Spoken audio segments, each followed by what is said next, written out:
दुनिया की सबसे खतरनाक जंग अब आखिरी मोड़ पर है। ट्रंप ने दी धमकी, तेहरान छोड़ दो।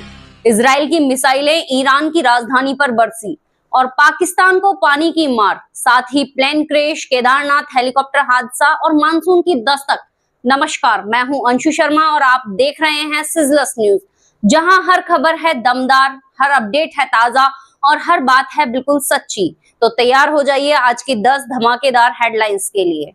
अमेरिकी राष्ट्रपति डोनाल्ड ट्रंप ने ईरान की राजधानी तेहरान में रहने वाले सभी लोगों को तुरंत शहर खाली करने की चेतावनी जारी की है। उन्होंने मंगलवार को कहा कि ईरान का न्यूक्लियर डील साइन न करना मूर्खता है। वहीं इजरायली पीएम बेंजामिन नेतन्याहू ने जंग खत्म करने को लेकर कहा कि खामेनेई की हत्या से जंग बढ़ेगी नहीं बल्कि खत्म होगी। इस बीच इजरायल और ईरान के बीच 5वें दिन भी संघर्ष जारी रहा। इजरायल ने तेहरान पर सोमवार रात कई बार एयर स्ट्राइक की। वहीं ईरान ने इजरायल की राजधानी तेल अवीव और हाइफा पर बमबारी की। इजरायली हमलों से ईरान में अब तक 224 ईरानी लोग मारे जा चुके हैं, जबकि 1481 लोग घायल हुए हैं। वहीं इजरायल में अब तक 24 लोग मारे गए हैं, जबकि 600 से ज्यादा लोग घायल हैं। इजराइल ईरान तनाव का असर G7 समिट पर भी दिख रहा है। अमेरिका के राष्ट्रपति डोनाल्ड ट्रंप कुछ देर में समिट को बीच में छोड़कर अमेरिका लौट रहे हैं। व्हाइट हाउस ने मंगलवार सुबह बताया कि मिडिल ईस्ट में तनाव के चलते ट्रंप ने यह फैसला लिया है। उनके इस बयान को ईरान इजराइल जंग से जोड़ा जा रहा है। इस बीच ट्रंप ने सोशल मीडिया पर लिखा, ईरान को परमाणु समझौते पर हस्ताक्षर करने चाहिए। ईरान न्यूक्लियर हथियार नहीं रख सकता। मैंने यह बार बार कहा है। सभी को तुरंत तेहरान खाली कर देना चाहिए। उधर G7 देशों ने साझा बयान में कहा कि ईरान के पास कभी भी परमाणु हथियार नहीं होना चाहिए। इजराइल को अपनी आत्मरक्षा करने का अधिकार है। समिट के पहले दिन ग्रुप के सभी 7 सदस्यीय देशों ने इजराइल ईरान संघर्ष विराम पर एक राय बनाने के लिए प्रस्ताव लाने की कोशिश की, लेकिन ट्रंप G7 के संयुक्त बयान पर साइन करने को तैयार नहीं है। इस बीच पीएम मोदी भी कनाडा पहुंच चुके हैं। भारत ने पहलगाम हमले के दूसरे दिन 24 अप्रैल को पाकिस्तान के साथ 65 साल पुराना सिंधु जल समझौता रोक दिया था। अब पाकिस्तान में इसका असर दिखने लगा है। पाकिस्तान में चिनाब नदी पर फ्लो 92% तक घट चुका है। नदी में 29 मई को वाटर फ्लो 98,200 क्यूसेक था। अब यह घटकर के सिर्फ 7200 क्यूसेक रह गया है। पानी का स्तर 3000 क्यूसेक यानी डेड लेवल से भी नीचे जा सकता है।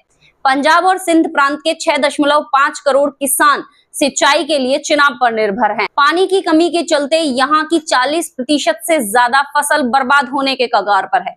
सिंधु पर बने तारबेला बांध और झेलम पर बने मंगला बांध में भी पानी की बहुत कमी है। इस वजह से पाकिस्तान का कृषि मंत्रालय मान चुका है कि इस बार की खरीफ सीजन इतिहास का सबसे खराब खरीफ सीजन हो सकता है। वहीं दूसरी ओर सैन फ्रांसिस्को से मुंबई जा रही एयर इंडिया के फ्लाइट में तकनीकी खराबी आ गई, जिसके चलते यात्रियों को मंगलवार सुबह कोलकाता एयरपोर्ट पर प्लेन से उतरना पड़ा। फ्लाइट नंबर AI-180 कोलकाता होते हुए मुंबई जा रही थी। बोइंग 777-200LR विमान 17 जून को रात 12:45 पर कोलकाता पहुंचना था। इसे मुंबई के लिए रात 2 बजे रवाना होना था। विमान के बाएं इंजन में तकनीकी खराबी आने के कारण टेक ऑफ में देरी हुई। इसके बाद सुबह करीब 5:20 पर कैप्टन ने यात्रियों से कहा कि वे प्लेन से नीचे उतर जाएं। उन्होंने बताया कि यह फैसला फ्लाइट सेफ्टी को ध्यान में रखते हुए लिया गया है। वहीं अमरनाथ यात्रा के लिए सुरक्षा व्यवस्था को और पुख्ता बनाने के लिए जम्मू कश्मीर सरकार ने पूरे यात्रा मार्ग को नो फ्लाइंग जोन घोषित किया है। यह फैसला पहलगाम हमले को ध्यान में रखकर लिया गया है। इसके तहत अमरनाथ यात्रा के पहलगाम और बालटाट वाले दोनों रास्तों पर किसी भी तरह के हवाई उपकरण, ड्रोन, UAV और गुब्बारे प्रतिबंधित रहेंगे। यह फैसला 1 जुलाई से 10 अगस्त तक प्रभावी रहेगा। यात्रा 3 जुलाई से 9 अगस्त तक चलेगी। हालांकि यह प्रतिबंध मेडिकल इवैक्यूएशन, आपदा प्रबंधन और सुरक्षा बलों की तरफ से की जा रही निगरानी उड़ानों पर लागू नहीं होंगे। इनके लिए एक अलग स्टैंडर्ड ऑपरेटिंग प्रोसीजर जल्द ही जारी किया जाएगा। वहीं अहमदाबाद विमान हादसे में जान गंवाने वाले गुजरात के पूर्व सीएम विजय रूपाणी का सोमवार रात करीब 10 बजे अंतिम संस्कार किया गया। गृह मंत्री अमित शाह, गुजरात के मुख्यमंत्री, राज्यपाल समेत कई लोग शामिल हुए। अहमदाबाद सिविल अस्पताल प्रबंधन के मुताबिक अब तक 125 शवों के डीएनए मिल चुके हैं। सोमवार रात तक 83 शव उनके परिजनों को सौंपे गए। जो लोग परेशान हो रहे हैं उनके लिए काउंसलिंग की व्यवस्था की गई है। दुर्घटनाग्रस्त हुआ बोइंग अमेरिका में बना था, इसलिए अमेरिकी agency United states nation transportation safety board भी हादसे की जांच में जुट गई है। उसने घटनास्थल का दौरा भी किया है। अमेरिकी federal aviation agency, Boeing company, नागरिक उड्डयन महानिदेशालय भी जांच कर रहे हैं। सोमवार को प्लेन का कॉकपिट वॉइस रिकॉर्डर बरामद हुआ। इससे पहले फ्लाइट डेटा रिकॉर्डर भी बरामद हुआ था। प्लेन का ब्लैक बॉक्स भी बीके अस्पताल के हॉस्टल की छत से बरामद किया जा चुका है। इन सभी की जांच जारी है। वहीं दूसरी तरफ जयपुर के चांदपोल मोक्षधाम में पायलट राजवीर सिंह चौहान का आज अंतिम संस्कार हुआ। केदारनाथ हेलीकॉप्टर क्रैश में 7 लोगों के साथ रविवार को उनकी मौत हो गई थी। आर्मी से लेफ्टिनेंट कर्नल से रिटायर्ड राजवीर की पार्थिव देह सोमवार देर रात जयपुर पहुंची। शास्त्री नगर में उनके घर जब बॉडी पहुंची तो पूरा परिवार बिलख पड़ा।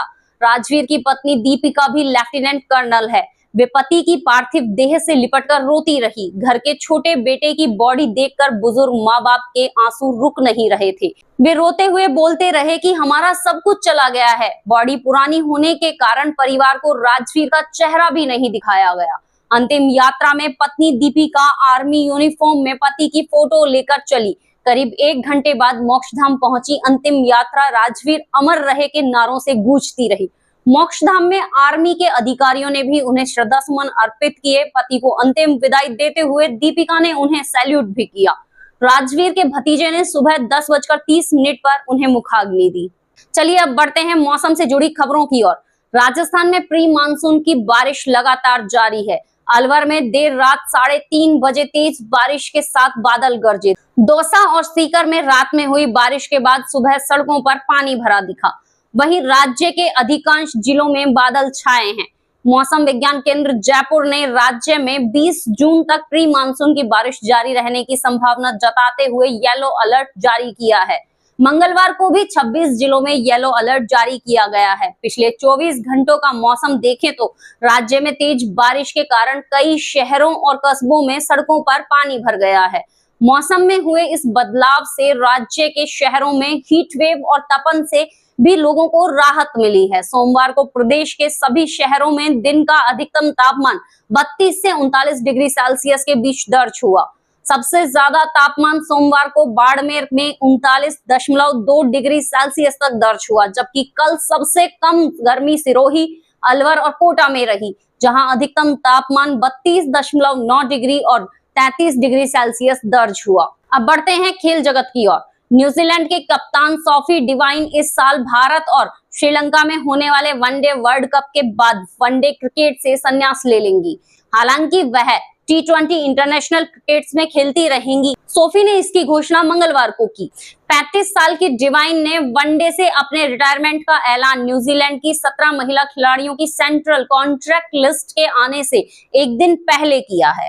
वहीं नीदरलैंड और नेपाल के बीच T20 ट्राई सीरीज के खेले गए मैच में जीत हार का फैसला 3 सुपर ओवर्स के बाद हुआ। यह मैच आखिर में नीदरलैंड्स ने जीता। T20 इंटरनेशनल में ऐसा पहली बार हुआ है। यह 41वां T20 इंटरनेशनल मैच था जिसमें जीत हार का फैसला सुपर ओवर से हुआ। दरअसल नीदरलैंड, नेपाल और स्कॉटलैंड के बीच ट्राई सीरीज स्कॉटलैंड में खेली जा रही है। सोमवार को टूर्नामेंट का दूसरा मैच नीदरलैंड और नेपाल के बीच खेला गया। तो आपने देखी वो खबरें जिनसे हिल रहा है मिडिल ईस्ट, सुलग रहा है पाकिस्तान और उबल रहा है दुनिया का मौसम। क्या ईरान और इजराइल में जंग अब परमाणु मोड़ ले सकती है? क्या ट्रंप का तेहरान छोड़ने का संदेश एक नया युद्ध संकेत है? अपनी राय नीचे कमेंट में जरूर बताइए और वीडियो को लाइक करें, शेयर करें और सब्सक्राइब करना ना भूलें, क्योंकि सिजलर्स न्यूज में हर खबर मिलेगी सच्ची और सबसे पहले। मिलते हैं अगली अपडेट्स में, तब तक सतर्क रहिए, सुरक्षित रहिए। जय हिंद, जय भारत।